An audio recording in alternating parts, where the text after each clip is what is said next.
Bienvenue dans le débat en plus, on arrête de vous mentir, on tourne cette émission le même jour que le débat foot Marseille du lundi, c'est vrai, on vous a longtemps bercé d'une communication mensongère, n'est-ce pas? C'est de ta faute Jean-Charles. Ah, ça commence. Moi, je suis tout nouveau ici, un petit nouveau. Voilà, et tu nous as ramené tes mauvaises habitudes. Regarde, On les ment aux bonnes habitudes que téléspectateurs. j'ai que des bonnes stars. Guy Cazadam, qui est toujours avec nous, merci beaucoup. Merci. Et Nicolas Fiol, donc toujours là. Ouais, moi, je dors sur le canapé, de toute façon. Un petit mot de saluer, j'ai salué tous les groupes de supporters, mais tous les supporters d'Afraïs et de Navarre, et je les salue bien. Et pourtant, ça n'a pas toujours été facile, mais parce que c'est un poste difficile quand même, le poste que tu as eu, mais Tout à fait. c'est quand même, tu as quand même eu affaire à des gens respectables. Ça m'a coûté une grave opération quand même. Ouais, Costen, c'est quelqu'un. Très grave même. Mais je suis là, et et en forme, Et tu les aimes toujours. et je les adore. voilà, c'est toujours bon à entendre parce que par moments, les supporters, on les fait un peu passer pour des sauvages qu'il faudrait éradiquer des stades. Mais voilà. Bon, on va parler de notre sujet du jour, donc qui est Dimitri Payet. L'OM doit-il jouer sans Dimitri Payet? Il y a quelques jours, sur ce canapé, je me suis un petit peu chauffé sur le fait que ça ne servait à rien de changer les joueurs, qu'il fallait changer l'entraîneur. Mais l'entraîneur, on ne va pas le changer. Apparemment, il est parti pour rester.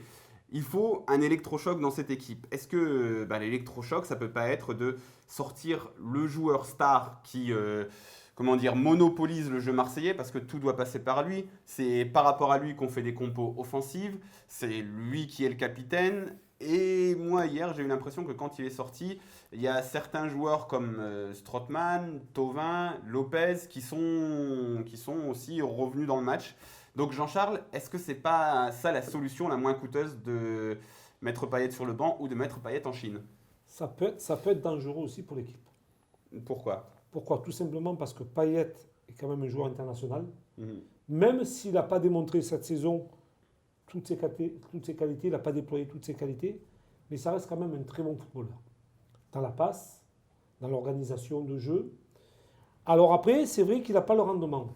Mais un effectif professionnel, ce n'est pas 11 joueurs. C'est 20, 22, 20, 30 jusqu'à aujourd'hui. Il peut avoir des changements. Il peut avoir des joueurs un peu au repos, leur redonner confiance, un dialogue, un échange avec son coach, un échange avec certains joueurs et certains leaders qui pourraient peut-être le remettre sur le bon rail, sur les bons rails. Et c'est ça. Moi, je trouve qu'il n'y a pas assez d'échanges entre eux. Il y a plus de conflits, plus de joueurs qui tirent chacun son épingle du jeu, plutôt que de communiquer entre eux et d'échanger. Moi, c'est ce que j'aimerais avoir. À un moment donné, si on n'arrive pas à échanger, et si le joueur ne se sent pas bien dans cette équipe, ou on le transfère, ou on lui dit, écoute, aujourd'hui, tu n'es plus un titulaire indiscutable. Mais est-ce que par rapport à cette communication, en fait, toi, ce que tu demandes, c'est aussi que toute l'équipe joue ensemble, qu'il y ait une meilleure... Tu vois, tu nous as dit dans l'émission lundi que l'une des choses qui t'a un petit peu marqué, c'est qu'à l'échauffement, quand Dimitri Payet y parle, tu as l'impression que tout le monde ne l'écoute pas. On a l'impression qu'il y a certaines rancœurs, même Nico, peut-être dans le vestiaire, tu vois, par rapport à Payet. Alors, est-ce qu'elles sont fondées, infondées? On n'en sait rien. Mais est-ce que c'est pas ça aussi? On a l'impression qu'il prend beaucoup de poids, non, dans cette équipe, Dimitri Payet. Au sens propre ou au sens figuré? Non, moi, j'ai pas le droit de faire des blagues là-dessus. Mais je veux dire. Comment est ressorti? Et voilà, donc il t'a retaclé direct. Ouais, je remets ça de me taire, voilà. Mais au niveau mental, est-ce qu'il prend. Moi, j'ai l'impression qu'il prend aussi beaucoup de poids. Qui pèse sur le mental de ses partenaires. Bon, après, on sait tous que Thauvin, Payet, ça n'a pas été l'amour fou et que là, il y a une alliance de circonstances depuis la saison dernière, mais que ce n'est pas des joueurs qui s'adorent. Après, tu l'avais dit, Jean-Charles, la dernière fois d'une émission, ce n'est pas parce qu'on ne s'aime pas qu'on ne va pas bien jouer ensemble. Ça n'a rien à voir. Et ils l'ont prouvé. Ils l'ont déjà prouvé la saison dernière. Exactement. Donc il y a ça. Après, c'est vrai que moi, je pense que l'erreur de base, c'est Garcia. Lui, Garcia, il veut un joueur en qui il a confiance. Payet, il avait connu au LOSC, donc il lui a donné le brassard de capitaine, c'est son leader technique, etc. Mais il y en a beaucoup qui ne voient pas ça d'un bon oeil dans le vestiaire. On sait qu'il y a certains joueurs qui ne comprennent pas que Payet est le brassard de capitaine parce que ce n'est pas un leader du tout de vestiaire, quoi. Donc ça joue et Garcia le surprotège. Là, on sent quand même que depuis que ça a commencé à tourner, Garcia, il hésite moins à le sortir. Parce que là, ça fait plusieurs fois qu'il le sort assez tôt, même en premier. Hier, Payet n'était pas très content de sortir. Donc là, il y a aussi là, je pense que c'est un premier message quand même de Garcia. Mais Garcia a dit en conférence de presse, quand on l'a interrogé là-dessus, il a dit inventez pas des problèmes qui n'existent pas, je n'ai pas vu de mécontentement de sa part. Guy, t'en penses quoi au niveau technique? Est-ce que toi, à l'Olympique de Marseille, quand tu étais au club, tu as déjà vu ça, un joueur qui sort de l'équipe et qui fait que les autres se libèrent et un joueur important comme ça? C'est vrai que je suis quand même toujours resté un peu en retrait sur le côté sportif. Hein, je vais dire, je pense que le statut que j'ai eu à l'OM, je ne pouvais pas trop me permettre de juger des joueurs. Après, je sais ce que j'ai pensé dans moi-même. Celui, techniquement, qui était au-dessus de l'autre, celui que tu sentais vraiment l'envie de gagner, celui qui était plus ou moins plus en retrait. Après, je pense qu'aujourd'hui, est-ce qu'ils ont le choix? Oui. Ça finit quoi? Dans une quinzaine de jours, même pas, ou un peu plus? Ouais, on est le 14. Ouais, 15 jours, 16 jours. Donc 16 jours. Donc, qui peut remplacer qui aujourd'hui? Oui, peut-être que justement, Jean-Charles, tu changes l'organisation tactique aussi parce que Payet, donc, il ne peut pas jouer à gauche. Tu dois jouer avec un meneur de jeu, donc tu joues de manière un peu stéréotypée, souvent en apportant le surnombre sur un côté. Est-ce que si tu lèves Payet et que tu mets même comme hier, tu vois, Sanson, il fait un tellement mauvais match, mais Gustavo, Strootman, Lopez, tu vois, hier Strootman, en fin de match, je me suis dit, qu'est-ce qu'il fait là? Ah ouais, il est encore sur le terrain, je l'ai vu se projeter, je l'ai vu. Sur le but refusé, c'est lui qui centre. Voilà, c'est lui qui centre par exemple sur le but refusé. Lui aussi, c'est un gros investissement, c'est même un plus gros investissement financier que Payet. Est-ce que sortir Payet, tu peux jouer différemment si tu n'es plus obligé de t'enfermer dans ce carcan tactique? Tu voudrais me dire que ça libérerait beaucoup d'autres joueurs, en fait, dans l'effectif. Hier, j'ai eu cette impression. Alors, peut-être, tu vois, c'est sur 15 minutes, donc c'est peut-être pas fondé. Essayez de répondre à ta question. Je vais essayer de le faire proprement, parce que moi, ce que j'ai remarqué aussi... Là, il va me mettre un tacle. Non. Ce que j'ai remarqué aussi, on va parler de Payet, je terminerai sur Payet, mais quand Ballo-Touré est sorti, ça donnait beaucoup de possibilités aux attaquants marseillais. Ouais. Et je pense que ça a été une erreur côté monégasque de sortir Ballo-Touré. Il était au bord des crans. Il était un peu carbo. Mais c'est pas une erreur de l'OM de ne pas l'avoir recruté plutôt. Peut-être aussi. Non, mais tu vois, il y a ça aussi qui joue. Mais après, le cas Payet, ça peut être un cas particulier qu'il faut régler rapidement. Mais dans le cas particulier de Payet, c'est pas que je veux le défendre ou quoi que ce soit, c'est que dans l'organisation, il n'y a pas un joueur qui joue à son poste dans le milieu. Non, mais c'est vrai. À part lui, justement, tu vois, c'est ça. Oui, mais il est coup sur côté gauche, et un coup il est dans l'axe. Non, il est où il veut. C'est ça. En fait, c'est ça aussi le truc, c'est que moi, Payet, je pense que c'est, tu vois, Guy parlait des joueurs qui sont techniquement au-dessus. C'est sûr que Dimitri Payet, c'est un joueur magnifique de football. Oui. Mais son caractère, on sait que c'est pas un garçon facile à gérer.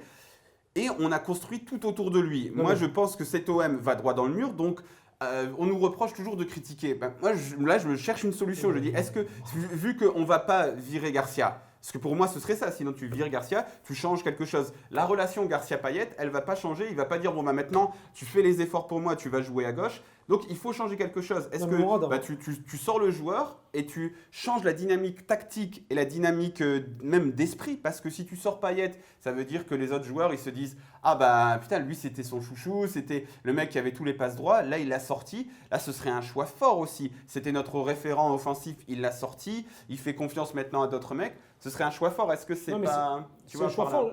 Je vais dans ton sens aussi.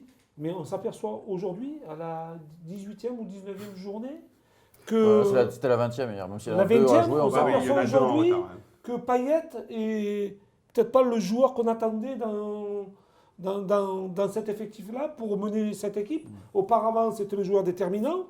Aujourd'hui, moi, je pense qu'il y a un problème de communication véritablement et un problème de schéma de jeu. Parce que Payet, on ne peut pas perdre toutes ses qualités du jour au lendemain. C'est pas possible. Payet, c'est un vrai numéro 10. Il faut des attaquants devant. C'est ça. En 4-3-3. Et là, ça sera un joueur de football de haut niveau. Aujourd'hui, il n'y a pas... Pourquoi le petit Lopez, il était numéro 10, après il est passé sur un côté, d'un côté il est passé à la récupération, et aujourd'hui on se dit, tiens, la récupération il est bien. À un moment donné, on me disait, mais pourquoi on peut le faire jouer numéro 10? Donc, à un moment donné, à force de tout vouloir changer, eh ben on se perd dans tout. Mhm. Si on trouvait une équipe de base dès le départ, on n'a pas de 11 Non, mais, joueurs mais titulaires. ton équipe de base, logiquement, tu la connais. Bon, tu n'avais pas d'avant-centre. Tu t'es alterné entre Germain Mais et on Mitré. nous a dit à nous, on nous a fait croire qu'il y avait des attaquants. Qu'il n'y On était d'accord. avait pas besoin. Le grand attaquant, c'est Thauvin. Ouais. Mais ton équipe de base, Nico, elle a échoué ton équipe de base. Là, Ouais, tu le totalement. connaissais, le 4-2-3-1 avec Payet meneur de jeu, mais elle a échoué. Donc maintenant, il faut trouver autre chose. Mais le problème, c'est que justement, je pense que le recrutement de Strootman, il était dans cet état d'esprit de dire on va arrêter ce 4-2-3-1 pour repasser à son 4-3-3 que Garcia a adoré initialement. Mhm. Et quand il a mis en place, ça n'a pas marché. Donc la limite, elle est là. C'est que son 4-2-3 ne marche plus et son 4-3-3 ne marche pas. Mais le problème récurrent de tout ça, c'est que l'attaquant de pointe ne touche aucun ballon. Mhm. Donc dans les deux cas, l'attaquant de pointe ne touche pas de ballon. Alors tu dis dans le 4-2-3-1, Payet il est un peu plus libre, il devrait être plus proche de l'attaquant et donc mieux le servir. Mais dans la réalité, ça ne marche plus.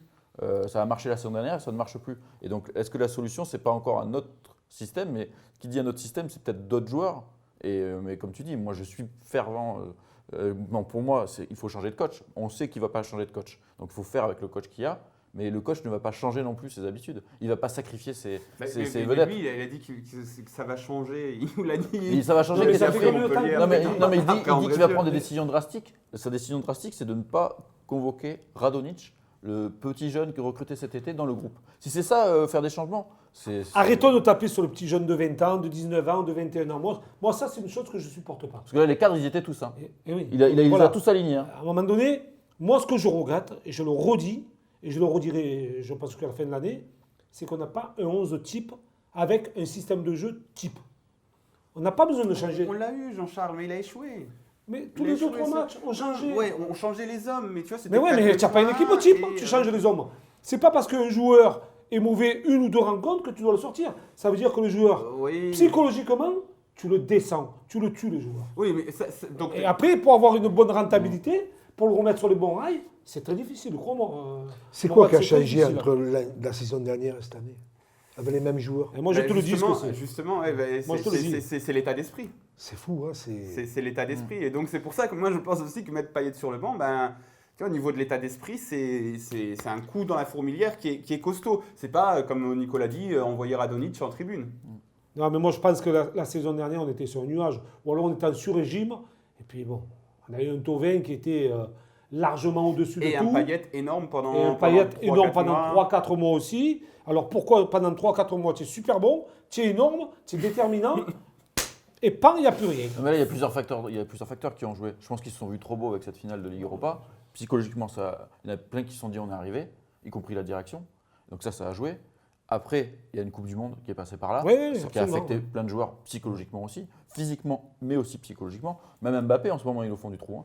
Donc, Oui, mais il a quand même fait une meilleure oui. première partie. non, mais d'accord, mais là, Il il marque plonge encore. maintenant, lui. Il plonge maintenant. Ouais, Donc malheureusement. chaque joueur réagit comme il peut. Donc ça a joué. Et le recrutement a été foiré, aussi bien avec les jeunes qui ont été mal utilisés que l'arrivée d'un énorme salaire comme Strootman, chouchou du coach, qui a déséquilibré un certain truc dans le vestiaire par rapport à Payet, justement.